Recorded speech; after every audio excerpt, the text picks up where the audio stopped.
तू मेरा मसा। इस सॉन्ग को आप नाच कर गाएंगे और याद रखो, नाचना जीवित चर्च की निशानी है। बिना इसको रोकना मुर्दा की निशानी है। मैं आपको तुमको आत्मा में बता रहा हूं, क्योंकि शैतान नहीं चाहता तुम परमेश्वर के आनंद में जियो, उसकी प्रेजेंस में जियो और उसकी वर्शिप करो। इस सॉन्ग में नाचो, झूमो और गाओ, और खुदाबंद की प्रेजेंस तुम्हारी लाइफ में रिस्टोर हो गई है आज। अगर तुम्हारा सपना मर्सिडीज लेने का है, BMW लेने का है, उससे भी कहीं अधिक कीमती चीज तुम आज पाकर जा रहे हो, ये कुछ भी नहीं। और तुम देखोगे कि तुमने आज खुदाबंद की प्रेजेंस को पाया है। नाचो, झूमो, अपने पड़ोसी की ओर मत देखना, नाच कर वर्शिप करेंगे ऊंची आवाज के साथ। तू मेरी खुशी है, तू मेरा मसा है, तू मेरी कुव्वत है, तू मेरी खुशी है, तू मेरा मसा है, तू मेरी कुव्वत है। तेरी खुशी तेरा मसा मेरा नाम है, तेरी खुशी तेरा मसा मेरा जोर है। तेरी बादशाही का ये कैसा शोर है, तेरी बादशाही का ये कैसा शोर है। तेरी खुशी है, तू मेरा मसा है, तू मेरी कुव्वत है, तू मेरी खुशी है, तू मेरा मसा है, तू मेरी कुव्वत है, तू मेरी खुशी है, तू मेरा मसा है, तू मेरी कुव्वत है। तू है जिंदा खुदा, तू है मेरा खुदा, तू है जिंदा। तुम लोग खुश हो? तुम लोग खुश हो कि नहीं? उसकी हजूरी पाई है कि नहीं? मुझे नजर आना चाहिए। कैमरामैन चले जाओ इनके पास, अलग अलग स्टेप में गाओ।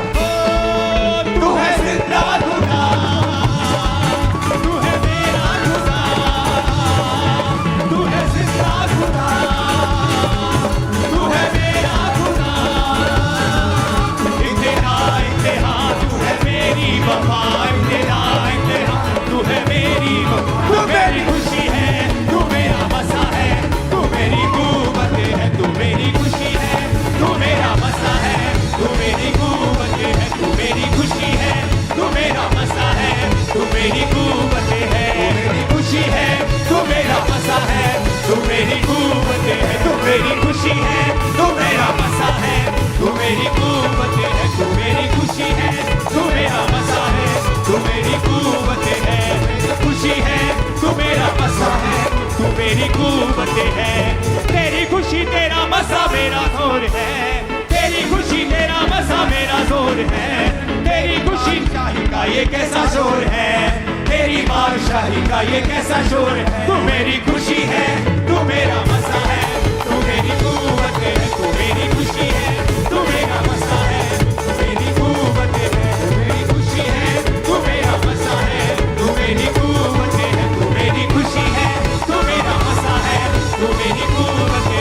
तुझसे शिफा तू मेरा मसा है, तू मेरी कुव्वत है। तुझसे शिफा मिली, तुझसे फतह मिली, तुझसे शिफा मिली, तुझसे फतह मिली, तुझसे राहत मिली, तुझसे बरकत मिली, तुझसे राहत मिली, तुझसे चाहत मिली। तू मेरी खुशी है, तू मेरा मसा है, तू मेरी कुव्वत है, तू मेरी खुशी है, तू मेरा मसा है, तू मेरी कुव्वत है। क्या हुआ? तुम्हें खुशी नहीं है? ये वाइट वाले, अगर खुशी नहीं तो चले जाओ बाहर। खुशी है तुमको? डांस नजर आना चाहिए तुम्हारा वर्शिप में, टांगे उठनी चाहिए तुम्हारी, हाथ उठने चाहिए। आज से जो आनंद तुम्हारे ऊपर आ रहा है कभी वापस ना जाएगा, यीशु के नाम। ओ तेरी खुशी तेरा मसा मेरा जोर है, तेरी खुशी तेरा मसा मेरा जोर है। तेरी बादशाह का ये कैसा शोर है, तेरी बादशाह का ये कैसा शोर। तू मेरी खुशी है, तू मेरा मसा है, तू मेरी कुव्वत है, तू मेरी खुशी है, तू मेरा मसा है, तू मेरी कुव्वत है, तू मेरी खुशी है, तू मेरा मसा है, तू मेरी कुव्वत है, तू मेरी खुशी है, तू मेरा मसा है, तू मेरी कुव्वत है। तू है खुशी है, तू मेरा मज़ा है, तू मेरी कुव्वत है, तू मेरी खुशी है, तू मेरा मज़ा है, तू मेरी कुव्वत है, तू मेरी खुशी है, तू मेरा मज़ा है, तू मेरी कुव्वत है, तू मेरी खुशी है, तू मेरा मज़ा है, तू मेरी कुव्वत है, तू मेरी खुशी है, तू मेरा मज़ा है, तू मेरी कुव्वत है, तू मेरी खुशी है, तू मेरा मज़ा है, तू मेरी कुव्वत है, तू मेरी खुशी है, तू मेरा मज़ा है, तू मेरी कुव्वत है, तू मेरी खुशी है, तू मेरा मज़ा है, ऊंची आवाज में बोलो हालेलुया। मेरी खुशी है, तू मेरा मज़ा है, तू मेरी कुव्वत है, साथ बार कहो हालेलुया। कलीसिया बोलेगी हालेलुया। सिर्फ कलीसिया कहे हालेलुया। सिर्फ कलीसिया बोले हालेलुया।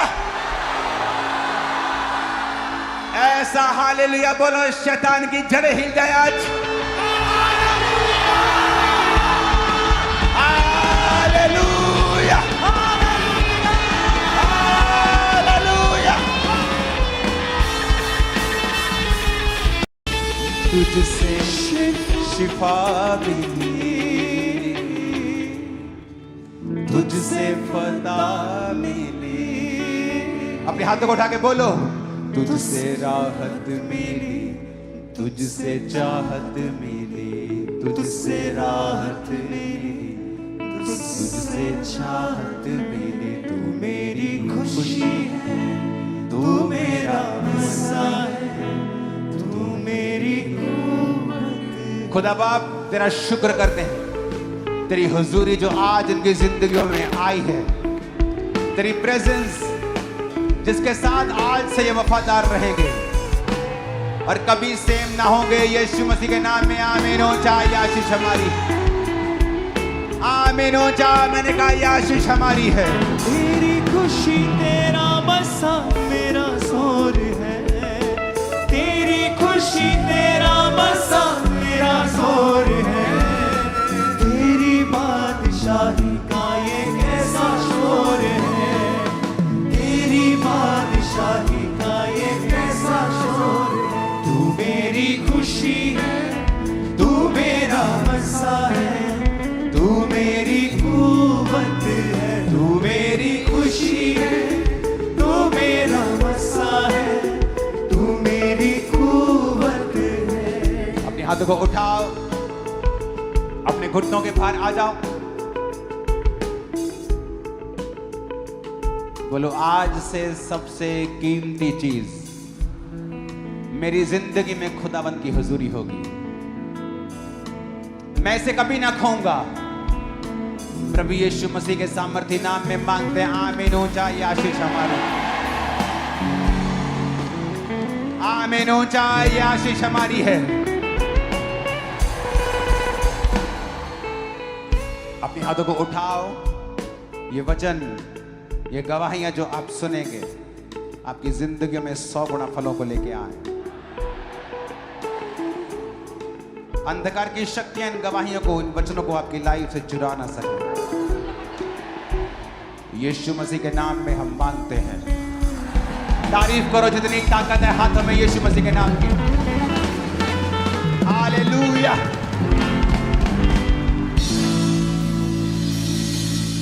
कामरा चर्च, चार्ज हो जाओ, फुल चार्ज। आज एक इंपॉर्टेंट सब्जेक्ट पे मैं बात करने वाला हूं, जो अक्टूबर मंथ में आपकी लाइफ में वेरी इंपॉर्टेंट है, बहुत जरूरी है।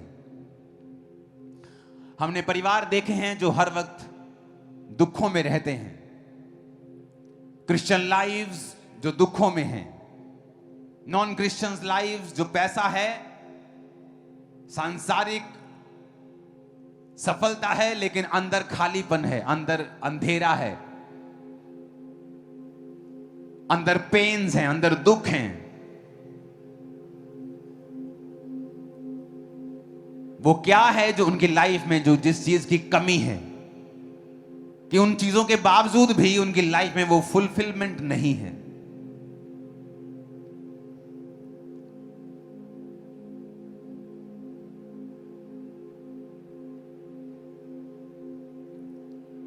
जब आप हिस्ट्री पढ़ते हैं, जिस पहाड़ पर परमेश्वर ने मूसा को दर्शन दिया, आज भी अगर आप उस पहाड़ को देखने जाएंगे, आज भी आपको वो सऊदी अरेबिया में मिल जाएगा।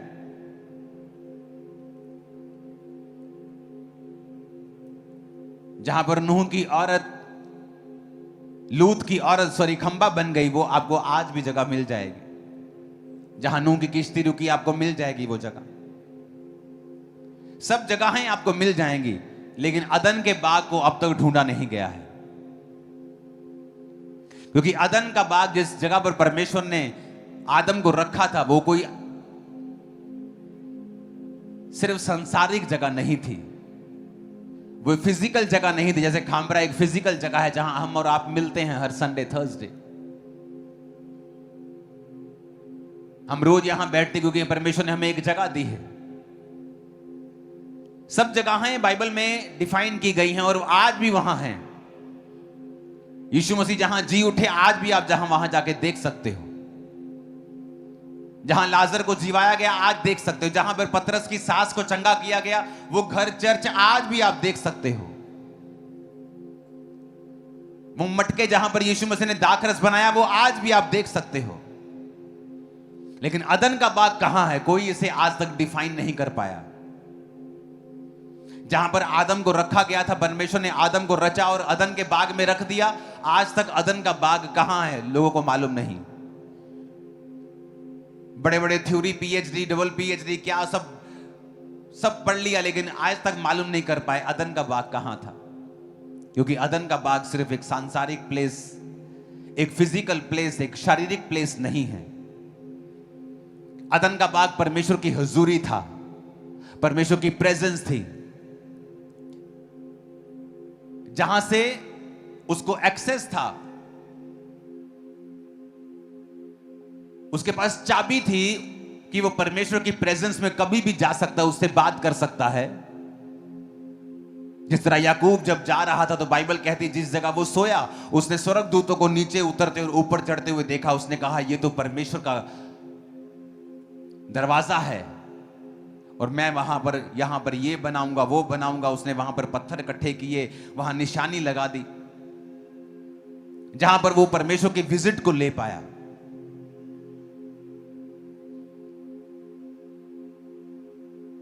एक बड़ी इंपॉर्टेंट बात जो मैंने पढ़ी एक पुस्तक से, वो ये थे कि परमेश्वर ने उनको जो दिया था वो सिर्फ फिजिकल नहीं था, वो एक सांसारिक जगह नहीं थी, वो परमेश्वर की प्रेजेंस थी। आज भी जब आप परमेश्वर की हुजूरी को खोते हैं, आप बेचैन महसूस करते हैं। जब शैतान आपको पाप की ओर लेके जाता है और आप प्रभु की हुजूरी को खो देते हैं, आप लॉस्ट महसूस करते हैं।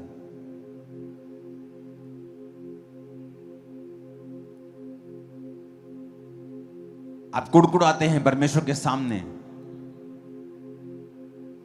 कंप्लेंट्स करते रहते हैं आप परमेश्वर के सामने।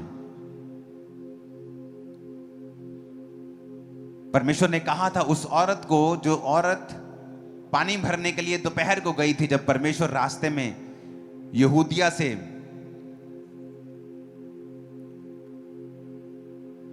गलील जा रहे थे, तो सामरिया होकर परमेश्वर को जाना जरूरी था। यूहन्ना 4 तो लिखा, वो सामरिया के एक नगर में आया, तो वहां पर कुएं के पास बैठ गया और एक औरत आई और जल भरने लगी दोपहर के समय।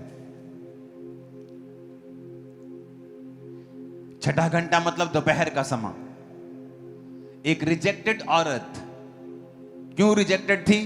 क्योंकि संसार ने उसे रिजेक्ट कर दिया था। क्यों रिजेक्ट कर दिया? क्योंकि वो व्यभिचारिणी थी। एक पति, दूसरा पति, तीसरा पति, चौथा, 5 पति। अभी छठे बंदे के पास रह रही, वो भी उसका पति नहीं, तो लोगों ने उसे रिजेक्ट कर दिया था।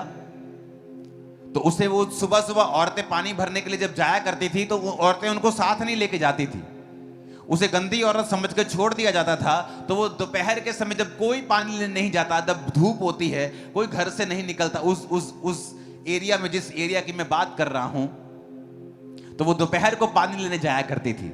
और यीशु मसीह वहां बैठे हुए मिले और यीशु मसीह ने उससे कहा मुझे पानी पिला। तो वो बड़ी हैरान है कि तुम मुझसे पानी क्यों मांग रहे हो, मैं तो एक अन्य जाति औरत हूं और यहूदी जो है मुझसे कोई व्यवहार नहीं रखते हैं।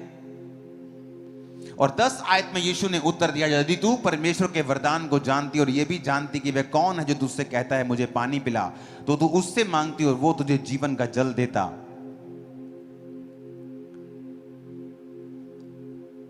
उस औरत ने कहा, प्रभु तेरे पास जल भरने के लिए तो कुछ नहीं है, फिर जल तू कहां से भरेगा, वो तेरे पास कहां से आया? तो 13 आयत में यीशु ने कहा, जो कोई ये जल पिएगा वो प्यासा होगा, परंतु जो कोई उस जल से जो मैं उसे दूंगा अनंत काल तक वो प्यासा ना होगा। परंतु जो जल मैं उसे दूंगा अगर वो उसे पिएगा तो उसमें से वो एक सोता बन जाएगा जो अनंत जीवन के लिए उमड़ता रहेगा। जीसस यहां बात कर रहे थे अपनी हुजूरी की, कि तुम जो पानी दे रही हो, तुम जो लंगर खिला रहे हो, उससे 2 मिनट के लिए पेट भर जाएगा, तुम्हारी चैरिटी हो जाएगी। जो तुम पानी पिला रहे हो, शबील पिला रहे हो, आज तुम चर्च के बाहर पियोगे पानी, तुम पानी पियोगे तुम्हें अच्छा लगेगा, लेकिन वो पानी फिर तुम्हें प्यासा कर देगा। थोड़ी देर में फिर तुम्हें प्यास लग जाएगी, फिर तुम्हें भूख लग जाएगी। जीसस ने कहा मेरे पास कुछ और है तुम्हें पिलाने के लिए, अगर तुम उसे समझ जाओ फिर तुम्हें ऐसा कुछ मिल जाएगा कि तुम अनंत काल तक कभी प्यासे नहीं होगे। मैंने बड़े बड़े सेलिब्रिटीज को प्यासे देखा है, क्योंकि उनके पास शारीरिक सफलता तो आ गई है, लेकिन अंदर वो खाली हैं, अंदर वो वैक्यूम महसूस करते हैं, अंदर अभी तक वो फुलफिल नहीं महसूस करते, अंदर अभी तक खाली है, अंदर अभी तक बेचैन है।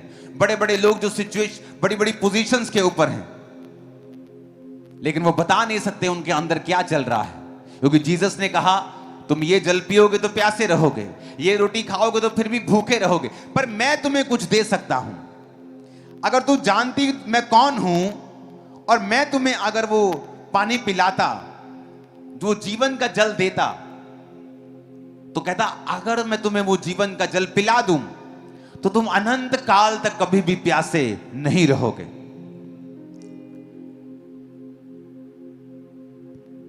चौदह आयत में लिखा, जो कोई उस जल में से पिएगा जो मैं उसे दूंगा वो अनंत काल तक प्यासा ना होगा,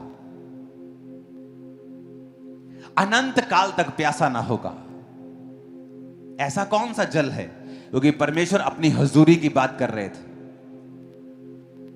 परमेश्वर ने कहा तू जा अपने पति को बुला ले, कहती मैं मेरा पति नहीं। जीसस ने कहा हां तू 5 पति कर चुके, जिसके पास तू अब है वो भी तेरा पति नहीं।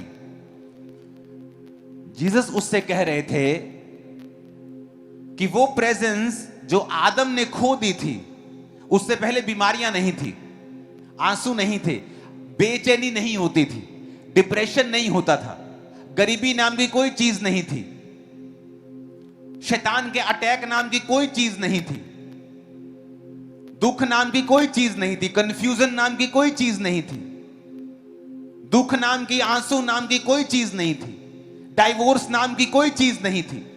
परमेश्वर ने एक परफेक्ट लाइफ दी थी आदम और हवा को, और अपनी हुजूरी उन्हें दी थी, क्योंकि जो मेन एटमॉस्फेयर जिसमें आदम और हवा को रहना था वो परमेश्वर की हुजूरी थी। आप मछली को पानी के बाहर निकालेंगे, मछली मर जाएगी, क्योंकि वो वहां नहीं रह सकती है, क्योंकि उसको पानी के अंदर रहने के लिए रचा गया है। उसका एटमॉस्फेयर ही वही है कि वो पानी के अंदर ही रहती है। पानी के बाहर कुछ मछलियां सांस ले सकती हैं, लेकिन पानी के बिना जी नहीं सकती।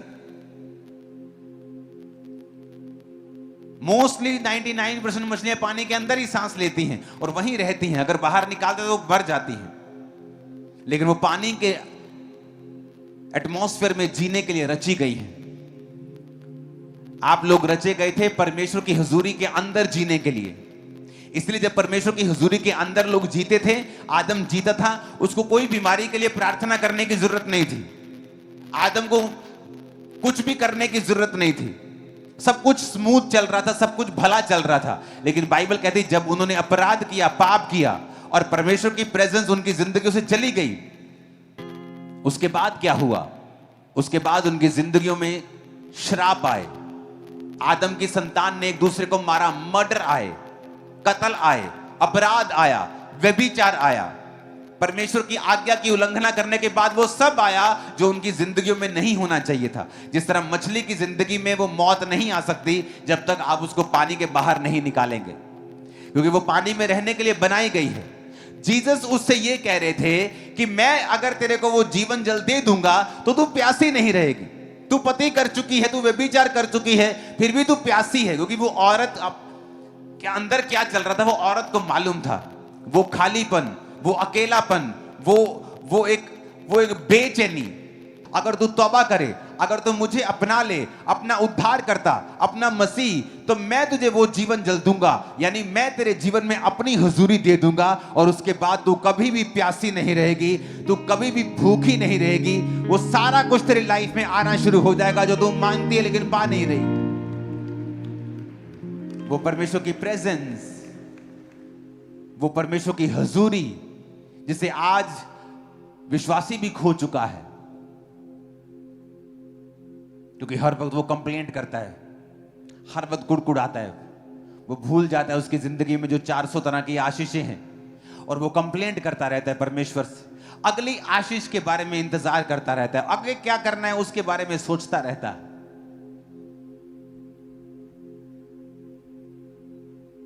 जब आप सुबह उठे वर्शिप करें, और जब वर्शिप कर रहे हो तो थैंक्स गिविंग के साथ वर्शिप करें। ये मेरा एक्सपीरियंस है, मेरी लाइफ का पर्सनल एक्सपीरियंस है। वर्शिप करें, उसमें प्रार्थना याद आए तो प्रार्थनाएं मत करें, वर्शिप करें खुदाबंद की कि वो महान है। वो जैसा भी गीत आप लगा के वर्शिप कर रहे हैं या अपने होठों से कर रहे हैं, और थैंक्स करें परमेश्वर को।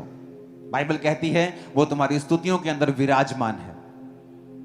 कई बार आप परमेश्वर में होते हैं लेकिन फिर भी परमेश्वर की प्रेजेंस को आप अपनी जिंदगी में खो चुके होते हैं। आप क्रिश्चियन होते हुए भी उस प्रेजेंस को खो चुके होते हैं, डिस्ट्रैक्शन की वजह से, प्रार्थना ना करने की वजह से, बाइबल ना पढ़ने की वजह से।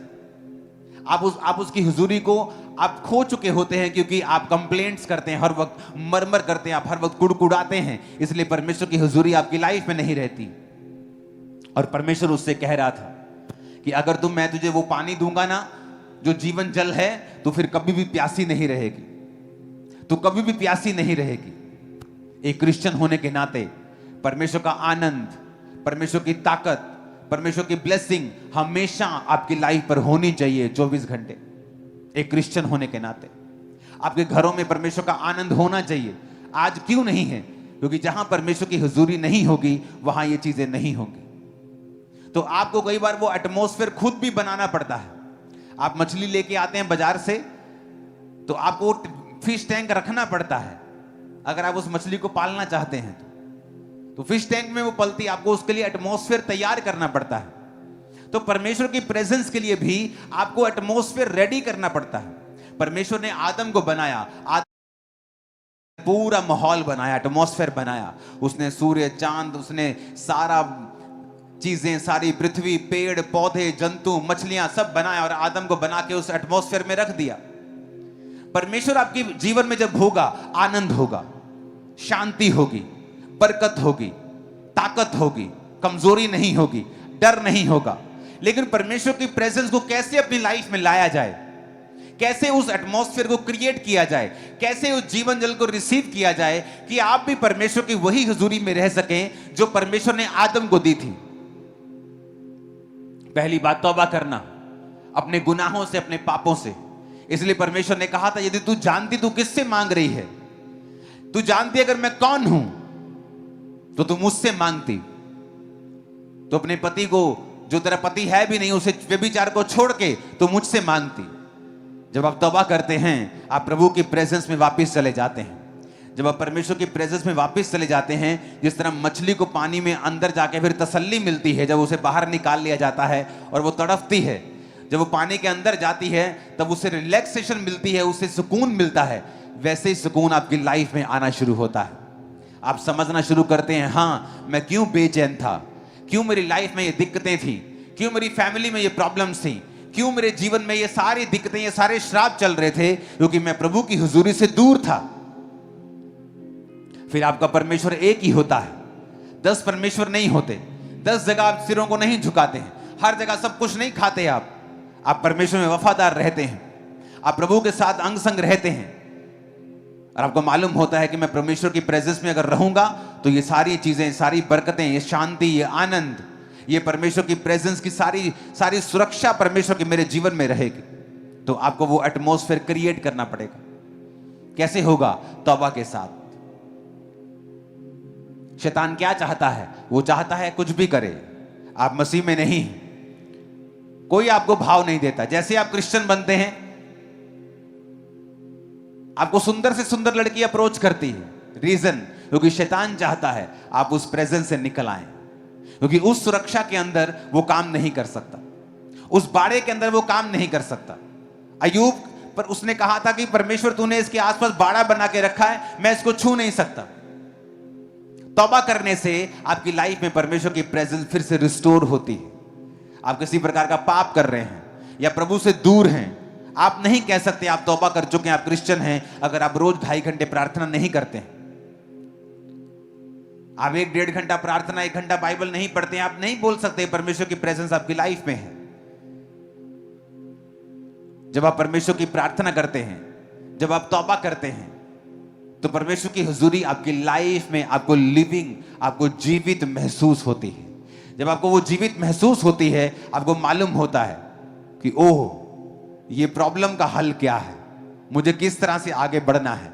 कंफ्यूजन्स दूर होना शुरू होती हैं। अपने बच्चे के लिए क्या करूं, कौन सा बिजनेस करूं, क्या करूं, कंफ्यूजन दूर होती हैं जैसे ही आप उसकी हुजूरी में जीना सीखते हैं।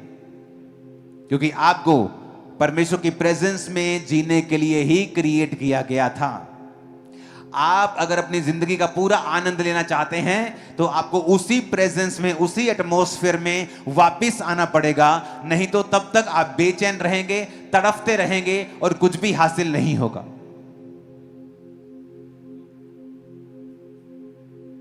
वो स्तुतियों पर विराजमान है।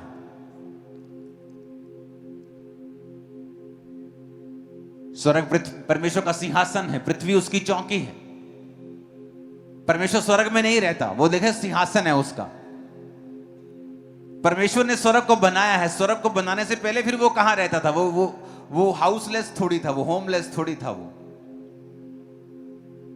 फिर वो कहां रहता था? बाइबल कहती है परमेश्वर स्तुतियों के बीच में विराजमान है। इसलिए परमेश्वर ने अपने चेलों को प्रार्थना करना सिखाया था कि जब तुम प्रार्थना करो, बोलो ऐ हमारे बाप तू जो आसमान में है, तेरा नाम पाक माना जाए। यानी जब तुम प्रार्थना शुरू करो तो वर्शिप शुरू करो। आज हम प्रार्थना जब शुरू करते हैं, सीधा ही कंप्लेंट, हे परमेश्वर तू नहीं जानता आज मैं कितना कितना दुखी हूं, तू नहीं जानता आज मैं कितनी दुखी, सीधा कंप्लेंट। और परमेश्वर की हम बोल लेते हैं, हम कंप्लेंट कर लेते हैं, प्रार्थना कर लेते हैं, और क्या देखते हैं? हमारे जीवन में कुछ भी बदला नहीं। सिर्फ मन की भड़ास हमने निकाली है और कुछ भी बदलाव हमारी जिंदगी में नहीं हुआ है। जब तक हम सिस्टम से नहीं चलेंगे। कई बार आपको कंप्यूटर में बड़ी जल्दी होती कि मुझे ये जल्दी जल्दी करना है, लेकिन वो आपसे मांगता है okay do you want to do this, then click this and then this, अब दिस। अब बोलेंगे जल्दी जल्दी कर दे। आप जितना जल्दी करेंगे वो आपको उतना लेट कर देगा। आपको फिर से करेगा ओके देन गो अगेन, फिर से फॉर्म भर अपना। फॉर्म में एक गलती होगी, जल्दी जल्दी भर, फिर से भर अपना फॉर्म। वो और फ्रस्ट्रेटिंग होता जाता है प्रोसेस, क्योंकि आप और जल्दी करना चाहते हैं। आप बैठते कंप्लेंट करना चाहते हैं। आप प्रभु को बताना चाहते हैं कि आपके बेटे ने आज आपको गाली दी है, आपके हस्बैंड ने शराब पी के आपको उसको मालूम है, वो अंधा थोड़ी है, वो उसने आपको आंखें दी, उसको पता है कि आपके हस्बैंड ने आज आपको गाली दी है। उसको पता है कि आज आपके बिजनेस में आपका बैड डे था, उसको पता है। हो सकता है वो उन सिचुएशंस को यूज कर रहा हो आपको अपने करीब लेके आने के लिए। तो परमेश्वर ने हमें मैनुअल दिया है कि जब तुम परमेश्वर की प्रेजेंस में जाओ तो किस तरह करो। ऐ हमारे बाप तू जो आसमान में है, तेरा नाम पाक माना जाए, तेरा राज्य आए। तो जब वर्शिप में आप बैठेंगे, प्रार्थना में बैठेंगे, सबसे पहले चाहे दुखी हो सुखी हो, आप वर्शिप करें, प्रभु की वर्शिप करें, थैंक्स गिविंग के साथ, धन्यवाद के साथ लिखा मेरी हजूरी में आ। फाटकों में प्रवेश कर थैंक्स गिविंग के साथ, आंगनों में प्रवेश कर धन्यवाद के साथ, थैंक्स गिविंग के साथ, स्तुति करते हुए प्रवेश कर। और जैसे ही आप ऐसा करना शुरू करेंगे, आप नोटिस करेंगे परमेश्वर की जो प्रेजेंस है आपकी लाइफ में वापस आना शुरू हो गई, और ये मेन चीज होगी।